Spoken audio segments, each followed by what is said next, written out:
কুষ্টিয়া 250 শয্যা জেনারেল হাসপাতালের চিকিৎসা সেবায় চরম অনিয়মের অভিযোগ উঠেছে। কর্মকর্তা কর্মচারী ও দালাল চক্রের দৌরাত্মে ভোগান্তিতে রোগী ও স্বজনরা। অভিযোগ, চিকিৎসা ও পরীক্ষা নিরীক্ষার নামে রোগীদের কমিশন ভিত্তিক বেসরকারি চিকিৎসা প্রতিষ্ঠানে পাঠানো হচ্ছে। এতে বাড়তি খরচের পাশাপাশি বাড়ছে রোগীদের দুর্ভোগ। কুষ্টিয়ার জগতি এলাকার আফিয়া আক্তার দাঁতের চিকিৎসা নিতে আসেন সরকারি হাসপাতালে। টিকিট কেটে চিকিৎসকের কক্ষে গেলেও চিকিৎসার বদলে তাকে দেয়া হয় একটি বেসরকারি প্রতিষ্ঠানের ঠিকানা। সেখানে গিয়েই চিকিৎসা নেওয়ার পরামর্শ দেয় স্বয়ং চিকিৎসক। আফিয়ার মতো অনেক রোগীরই অভিযোগ, সরকারি হাসপাতালে প্রয়োজনীয় সেবা না দিয়ে পরীক্ষা নিরীক্ষা সহ বিভিন্ন কারণে নির্দিষ্ট বেসরকারি প্রতিষ্ঠানে পাঠানো হচ্ছে।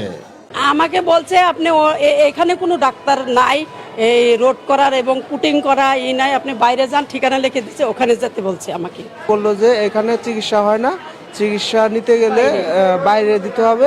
একটা ঠিকানা দিল আপনাদের, যেমন মনে করেন যে ফ্যামিলি ডেন্টাল কেয়ার। গরিব মানুষ বলে আমরা এখানে আইছি যে সরকারি সুবিধা পাবো, সেক্ষেত্রে আমরা বঞ্চিত হচ্ছে। বেসরকারি প্রতিষ্ঠানে রোগী পাঠানোর অভিযোগের বিষয়ে জানতে চাইলে চিকিৎসক রাজীব হাসান বিভিন্ন যুক্তি তুলে ধরেন। এখানে রুট ক্যানেল বা আধুনিক যেগুলো ট্রিটমেন্ট, এগুলো সরকারি হাসপাতালে নর্মালি আশেপাশে পায়।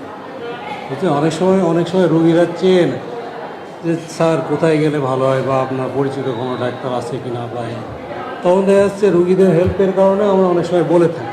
রোগীদের আরও অভিযোগ, হাসপাতালে আয়া থেকে ওয়ার্ড বয় সেবা পেতে প্রায় সব ক্ষেত্রেই দিতে হয় টাকা, না দিলেই হতে হয় হয়রানির শিকার। বন্ধ থাকে চিকিৎসা প্রদান। 10:30 থেকে আমার থেকে ছিল 16 জন, এই আধা ঘন্টা 11টা বাজে এখনো রুগী দেখছে মাত্র 3 জন। আর সাইড থেকে যারা 20 টাকা 50 টাকা দিতেছে তাদেরকে আগে ঢুকাই দিচ্ছে। ওই লাইনের গোনা নেচ্ছে না, খালি বাজে লোক টাকা দিচ্ছে, টুক করে ঢুকা নিচ্ছে। হাসপাতাল কর্তৃপক্ষ বলছে সুনির্দিষ্ট প্রমাণ সহ অভিযোগ পেলে জড়িতদের বিরুদ্ধে নেওয়া হবে ব্যবস্থা।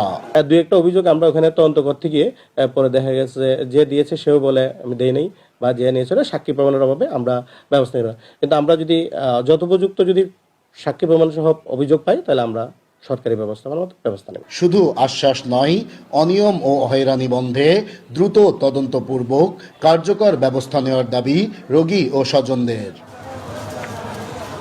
নাহিদ হাসান তিতাস, দেশ টিভি, কুষ্টিয়া।